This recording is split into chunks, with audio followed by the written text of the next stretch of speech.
amigos? Los saluda Diego Bardales. Estamos en un nuevo episodio de La Nave TV, programa de entrevistas con escritores, y esta vez nos acompaña Rodrigo Luque.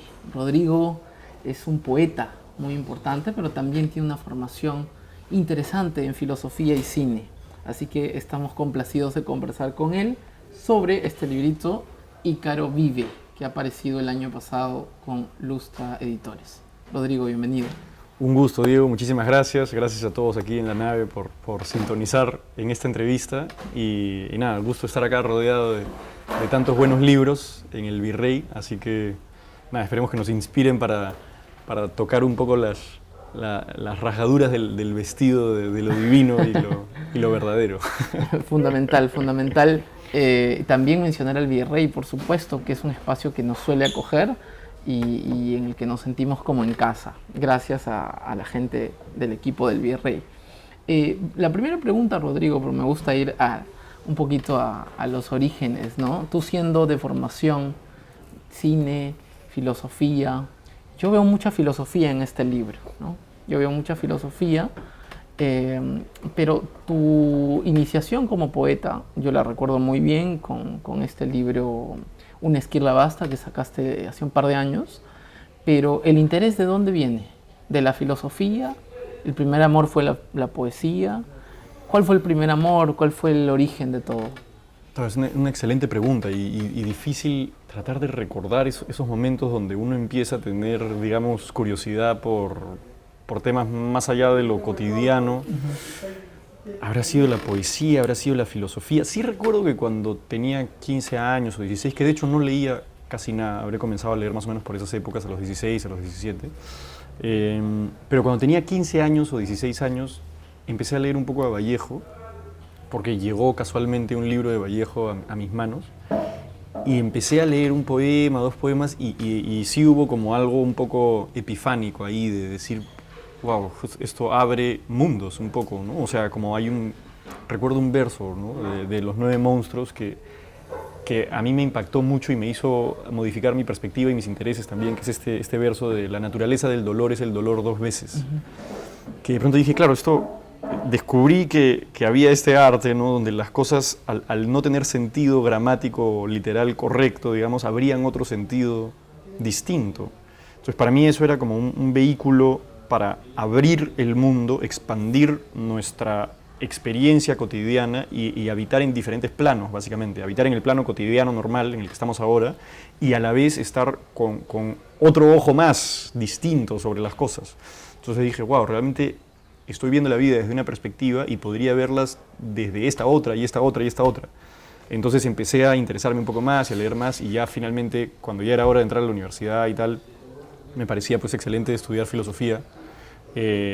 Para poder ver desde estas otras todas perspectivas. Entonces yo creo que quizás la poesía, quizás Vallejo fue un poco el primer aliciente para empezar a interesarme por estas cosas. Y luego ya la filosofía, a medida que he ido aprendiéndola, se han ido borrando los límites, o se han ido poniendo más borrosos los límites para mí entre filosofía y poesía. Y mucho de lo que disfruto de la filosofía a menudo es su valor poético, y mucho de lo que disfruto de la poesía también es su valor filosófico. Entonces, están muy entrelazadas para mí. De hecho, uno de mis filósofos favoritos es Nietzsche, que es en esencia un poeta también, ¿no? Y si uno lee, por ejemplo, Así habló Zaratustra, es un gran poema épico, bíblico casi.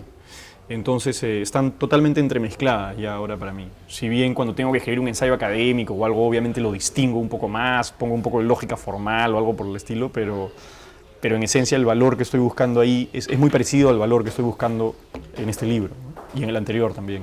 Que bueno, el anterior, por cierto, es bastante distinto de este en el sentido de que nace no tanto de un interés en la filosofía o en la poesía del libro anterior, sino de la muerte, ¿no? De la experiencia, del duelo y de todas estas cosas.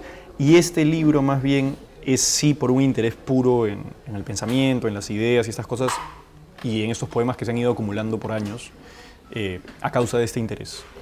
Y a pesar de que la muerte es un tema grande y lo abordaste en tu primer libro, de todas maneras este Ícaro Vive también tiene una vocación muy ambiciosa, ¿no? Hay una vocación como de asir algo, algún pensamiento, una epifanía, hablamos de epifanías hace un rato, sí, de récord, y siento que con este poemario hay una búsqueda inacabada, pero una búsqueda ambiciosa, ¿no? Sí, sí, efectivamente.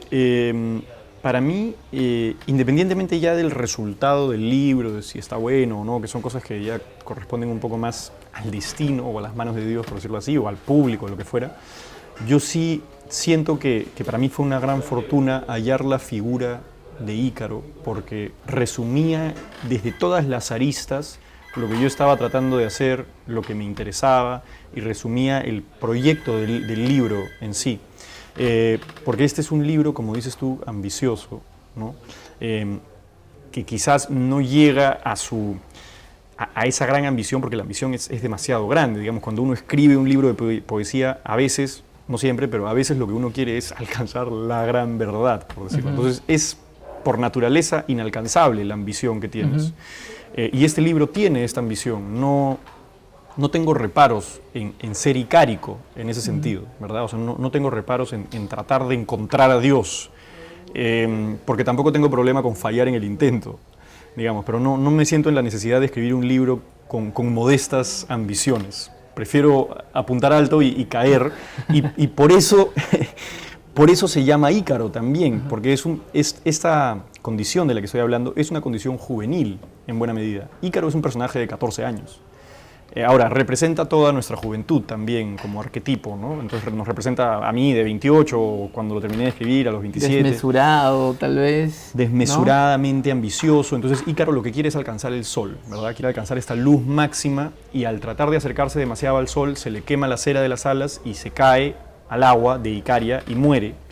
Entonces, obviamente, ese sol lo que representa es lo que para ti sea la meta máxima, ¿me entiendes? Ese sol puede ser Dios, puedes llamarlo Brahman, puedes llamarlo la verdad, puedes llamarlo teosis, lo que tú quieras, y ese es el objetivo del libro, ¿no? Por eso es icárico.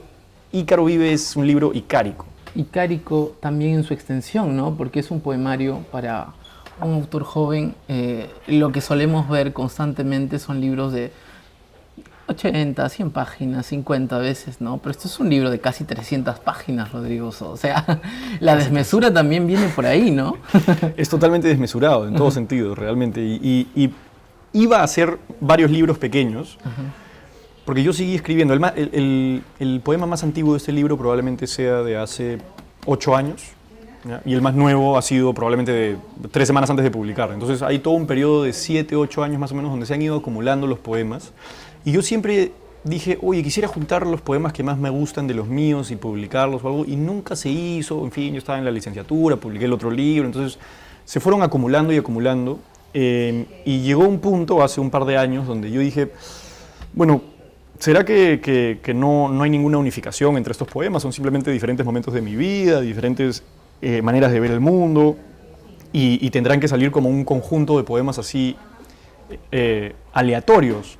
Pero sucedió que de pronto llegó a mí la idea de Ícaro. No quiero sonar místico ni nada, pero efectivamente estaba un día echado en mi hamaca, como pensando así, y tomándome un té, creo. Y llegó la idea como muy fija, como era obvio y certero, y de ahí fui conectando los puntos, pero llegó la idea de que todos estos poemas que yo no sabía cómo unificar, se unificaban por alguna razón en la figura de Ícaro. Y era muy específico cómo llegó esa idea a mí. No podía ser, no puede ser una cosa mitológica, o puede ser Ícaro, o puede ser una figura de Zeus, o puede ser la figura de, no sé, de Sísifo, o la figura de Tántalo, o la figura de Faetón, que es parecida. No, era Ícaro. Era Ícaro la figura que me iba a permitir unificar todos estos poemas de 7, 8 años. Y dije, wow, qué interesante, como que escuché un poco esa idea. Y me puse a atar cabos, me puse a mirar este gran cuaderno con, no sé, 300 poemas que tenía, y me puse a decir, claro, porque la vida de Ícaro se divide en estas diferentes partes, y todos estos poemas de acá corresponden a esta parte, y estos otros poemas de acá corresponden a esta otra parte, y estos otros poemas corresponden a esta otra parte. Y dije, claro, entonces tiene 5 capítulos que corresponden cada uno a una parte de la vida de Ícaro, y en cada uno de esos 5 capítulos que están hilados dramáticamente, se pueden meter casi todos los poemas que tengo en uno de ellos. Entonces, no es que sean poemas súper distintos que no tienen nada que ver el uno con el otro, sino que son todos poemas que corresponden a una de las partes de la vida de Ícaro, que en buena medida también es la mía misma, la tuya, la vida de nuestra generación, la vida de nuestra cultura. Entonces llegó así un poco y empecé a organizarlos y ahí me pasé varios meses tratando de estar seguro dónde cabía cada poema y ahí empecé a ajustar también. Porque si había un poema, por ejemplo, que iba en el primer capítulo, que es el capítulo de la arrogancia, si yo tenía un poema que era medio arrogante, pero que también tenía otra parte quizás más humilde, más esperanzada, sacaba la parte humilde y le metía más arrogancia a ese poema y lo inflaba con más arrogancia para que cabiese perfectamente en el capítulo de la arrogancia. Yo te iba a comentar justamente que estos ejes que tú has mencionado ahora, me viene a la mente de que hay algunos poemas que, claro, retan al lector, pero de alguna manera el lector no solo no los disfruta, ¿no? Sino también se siente incómodo a veces, porque es como si todo el tiempo te estuviesen retando, ¿no? Y leer un poema justamente en ese sentido, el de la arrogancia, me llevó a mí, con uno lo puede soportar, ¿no? Pero no me hizo que mi lectura sea una lectura continua, te lo cuento, ¿no? Sino dijo, bueno, leo unos 3 poemas, luego mañana leeré otros 3 y pasado otros 3 y así, ¿no? O sea, creo que tenía también esta cosa tan marcada de que el golpe era tan fuerte que uno necesitaba también reposar un poquito, porque si no te iba a odiar, ¿no? Ya, claro, por el tema de lo que choca la arrogancia, digamos. También. O sea, luego otras cosas, ¿no? Claro. Hay una suerte de regodeo también en uno mismo, en algunos casos, ¿no? Sí, bueno, principalmente en el primer capítulo, digamos, ¿no? Sí. Y bueno, aparte de eso, tú lo has mencionaste a Ícaro como figura central, pero también hay otros personajes de la mitología, y no solamente de la occidental, ¿verdad? ¿No? Claro. Tú tienes una relación con la mitología oriental también que has puesto aquí de forma muy certera, y quisiera tal vez que desarrolles un poquito esa relación. Sí. O sea, también parte de la ambición icárica, del proyecto icárico, es tratar de encontrar una verdad que sea independiente de su circunstancia, ¿no? Y eso es algo que buscan todas las religiones en esencia, ¿no? O sea, una religión o un proyecto espiritual no busca ser verdad para este pueblo y no para este otro, ¿me entiendes? O no busca ser verdad para estas personas y no para estas otras, o para esta cultura, sino que busca ser verdad en general, digamos, buscan ser totalizantes en ese sentido. Entonces, mientras más verdad sea para más personas, más ambiciosa es esa meta, más icárica, ¿no? más sol es. Entonces, había una intención de que todas las diferentes culturas con las que he interactuado en mi vida, todas las diferentes lecturas con las que he interactuado en mi vida, puedan encontrarse en esta verdad que se estaba buscando aquí. De hecho, hay una corriente religiosa, espiritual, que se llama teosofía, que de hecho ya tiene algunas ambiciones similares. O sea, la teosofía es, entre otras cosas, un proyecto más o menos moderno, que ya ahorita está medio obsoleto, pero tuvo su época.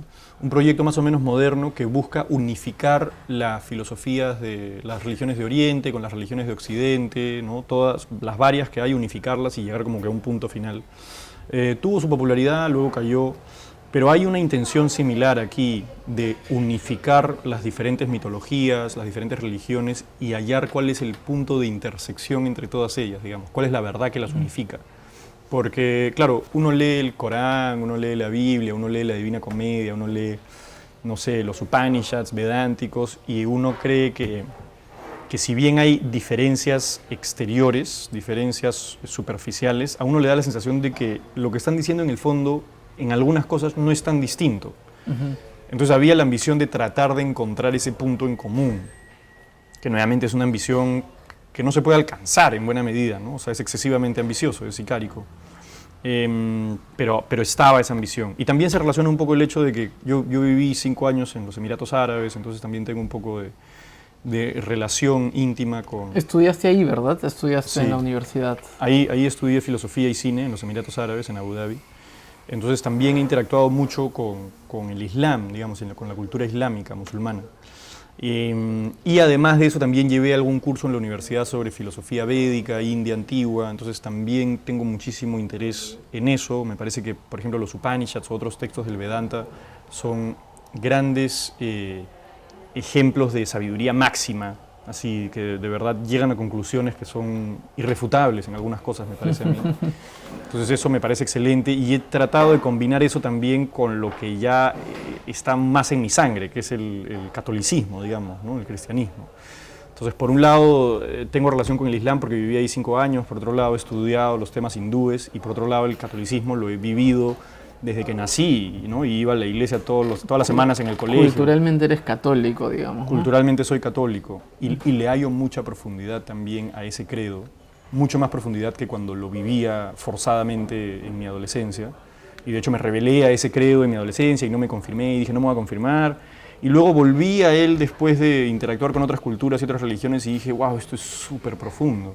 Y recuerdo que un día fui a la iglesia y me senté y dije, esto es psicodélico lo que está pasando aquí, o sea, nos estamos comiendo la carne de Dios y luego nos ponemos a cantar todos y nos arrodillamos y nos abrazamos y nos damos la paz y dije, esto o sea, si no has crecido forzadamente en una cultura así y de pronto te dicen, mira este ritual, te parece igual de alucinante y de profundo y de curioso que estos rituales en Camboya donde están todos bailando y haciendo estos cánticos, te parece igual de impactante, ¿me entiendes? Claro, bueno, ahí también tiene que haber un pacto, pues, ¿no? Y muy similar al pacto literario, ¿no? Que el lector asume con el autor un pacto de ficcionalidad, etcétera, ¿no? Obviamente que ese es un pacto de fe, ¿no? Un pacto de fe. Correcto. Correcto. El participante del feligrés tiene que asumir un pacto de fe. Sí. Dime una cosa, ¿qué fe le encuentras a la poesía ahora? ¿Le encuentras fe en principio? ¿Hay algo? ¿Hay alguna esperanza? Una pregunta muy amplia, pero dado que... A mí me gusta mucho esta anécdota que siempre lo termino conversando cuando hablo de estos temas, que es una anécdota del poeta inglés Auden, W.H. Auden, que escribió este poema muy famoso que se llama Funeral Blues, pero que tiene otros poemas muy importantes también y que escribió un poema muy famoso en la Primera Guerra Mundial, que de hecho el título del poema, si no me equivoco, es 18 de septiembre de 1914, ¿no? o la fecha exacta del inicio de la Primera Guerra Mundial. Y él dice en ese poema que se hizo muy famoso después, tiene una línea que dice, debemos amarnos los unos a los otros o morir. Y un poco en reacción al hecho de que estaba comenzando una guerra mundial, ¿no? Y luego pasaron los años, vivió la Segunda Guerra también y vivió muchas cosas más, ya, porque era joven cuando comenzó la Primera Guerra Mundial. Y cuando era anciano, le disgustaba mucho ese poema que había escrito, se sentía avergonzado de ese poema que había escrito durante la Primera Guerra Mundial.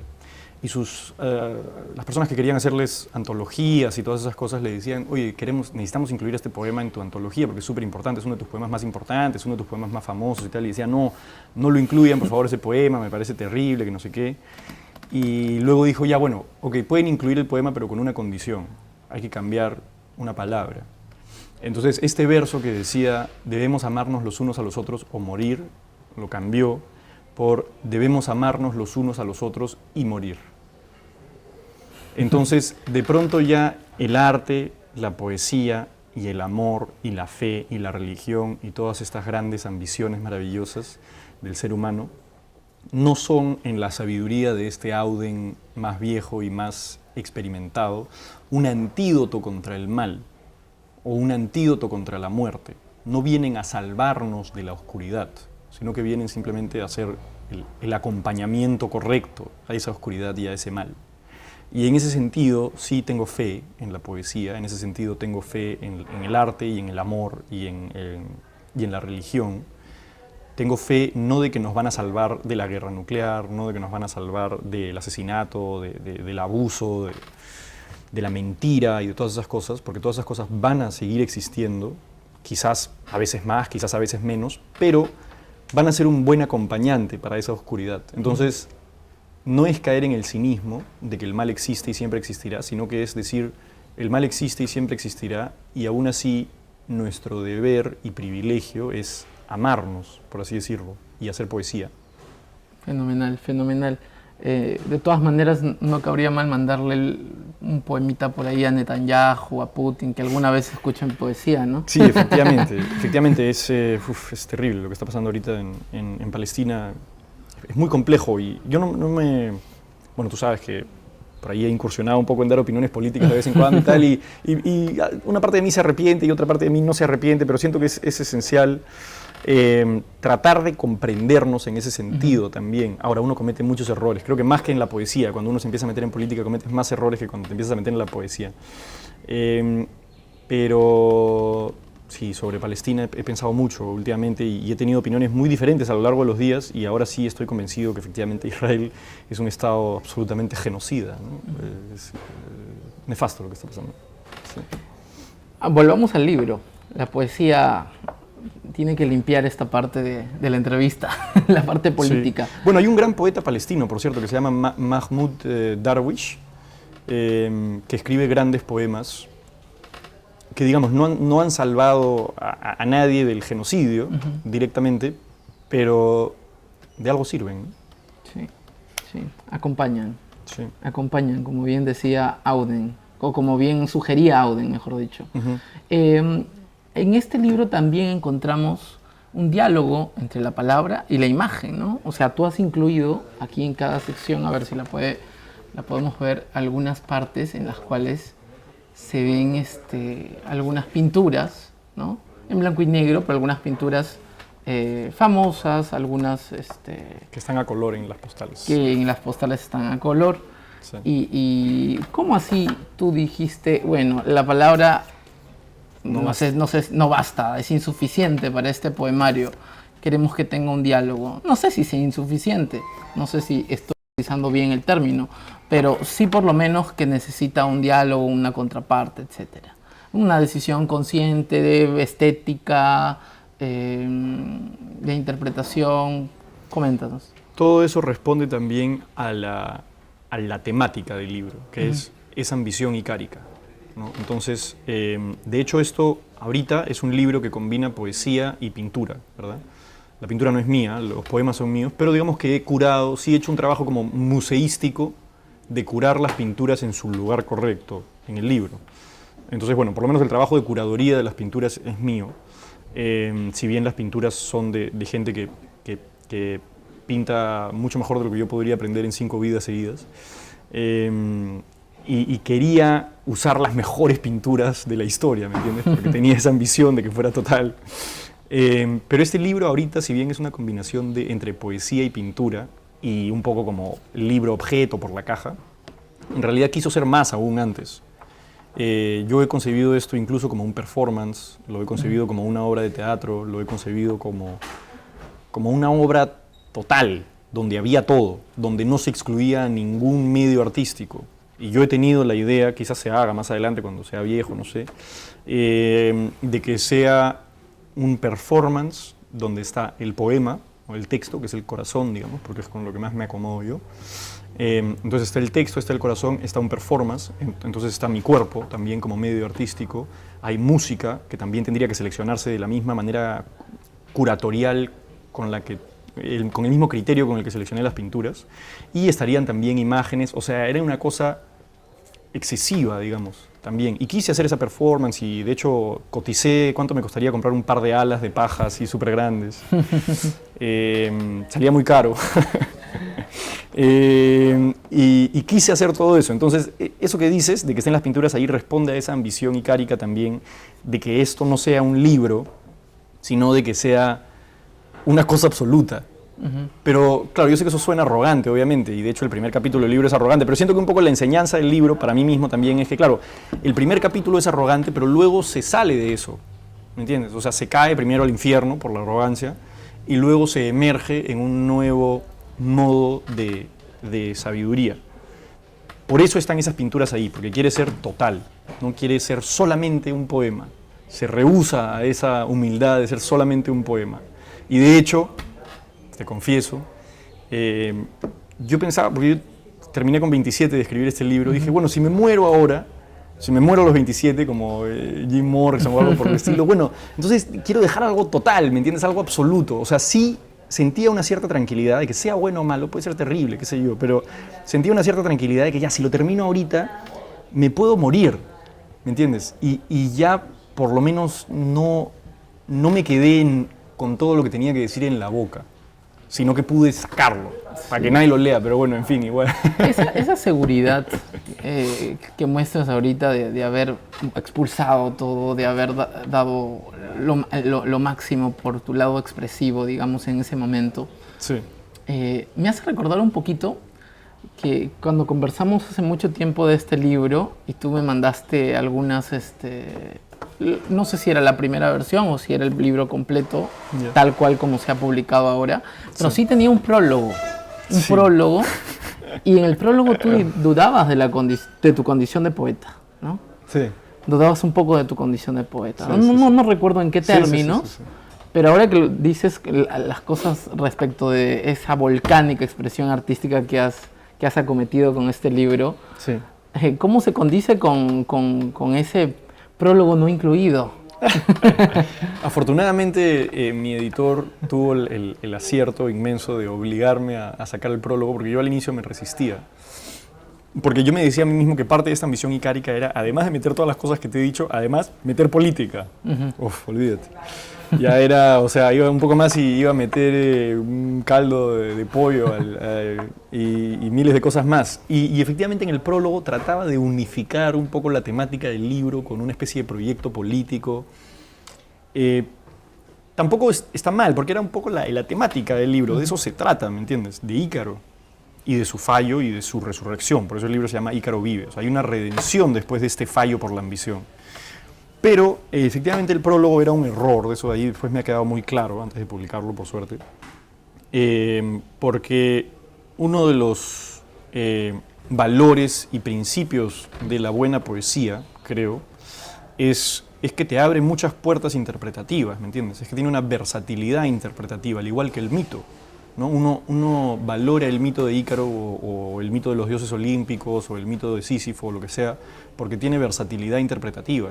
Por eso es que alguien, por ejemplo, como Albert Camus puede escribir el mito de Sísifo y darle este enfoque personal de él a partir de la filosofía del absurdo y que tenga un valor, porque puedes regresar al mito y abrirlo como una cebolla.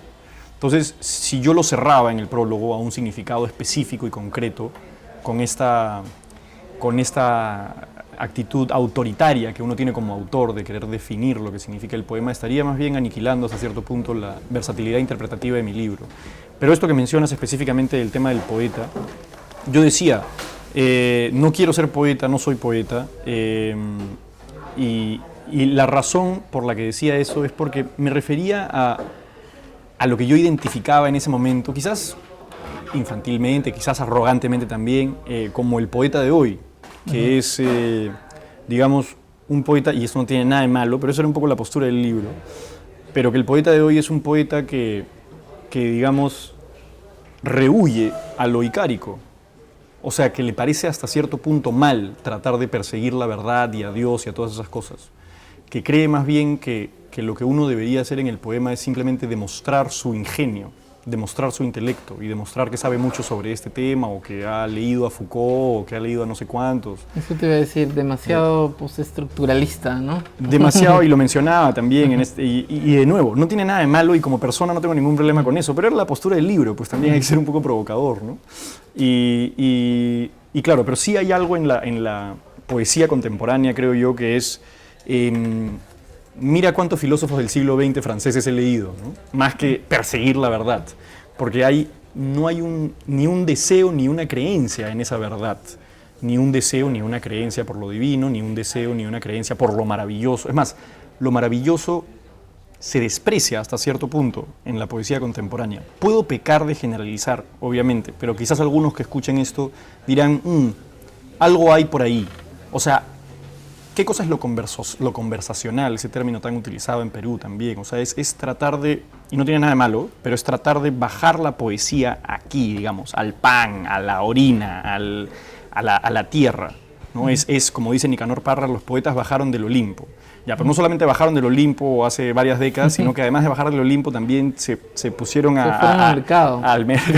Se fueron a hacer mercado. Y claro, se fueron a hacer mercado. Y todo bien con eso, porque también los poetas pues tienen que explorar, ¿no? No se pueden quedar solo en el Olimpo. Sí. Pero no está de más que también podamos ir ahí al Olimpo de vez en cuando. No tendría por qué haber ningún desprecio por ese viaje de ascenso, de retorno. Fenomenal, fenomenal. Y con Ícaro vive, ustedes se van a sumergir en ese viaje, el viaje personal de Rodrigo, que quiere que también sea un viaje nuestro. Rodrigo, finalmente, ¿Qué proyectos, luego de haber hecho este libro con la ambición con la que la hemos retratado ahora en esta conversa, surgen nuevas ideas? ¿Hay algunos hilos que no se hayan desarrollado y que todavía te estén latiendo en la cabeza para algo nuevo, tal vez? En poesía menos, porque siento que ya un poco como que traté de empacarlo muchos años aquí en este libro, empacar muchos años, entonces un poco ya como que me sequé en ese sentido, por un tiempo por lo menos. Y como no me morí a los 27, no me atropelló ningún tren, ni me volví adicto a la heroína, entonces me estoy dedicando ahora más bien a temas de negocios. Imagínate. Bueno. Pero sí tengo varias ideas de, por ejemplo, novelas o cuentos cortos, ensayos filosóficos, un poco más sobrios, menos sicáricos. Quiero analizar ese tema y quiero comentarlo. O sea, siento que estoy tratando de convertirme en una persona un poco más madura, pero primero tenía que sacar toda la inmadurez. Bella también creo, porque la inmadurez puede ser muy bella, y tenía que sacarla, y ahora más bien tengo proyectos intelectuales que son un poquito más sobrios, y me alegra, porque ya creo que también todo tiene su tiempo. Fantástico, fantástico. Y estaremos atentos a seguirte la pista, a seguir la pista a lo que publicas, a lo que dices, a tus redes, en fin. Nuevamente recomendarles a los amigos que adquieran este libro Ícaro Vive. Además ahí pueden revisarlo con su cajita. Vamos a poner también en la edición de este video la portada y ¿cómo se dice? La cajita y todos los detalles que tiene el libro. Bien, de nuestra parte, muy felices, muy agradecidos, Rodrigo, y será hasta una nueva oportunidad de La Nave TV. Chao. Muchas gracias, Diego.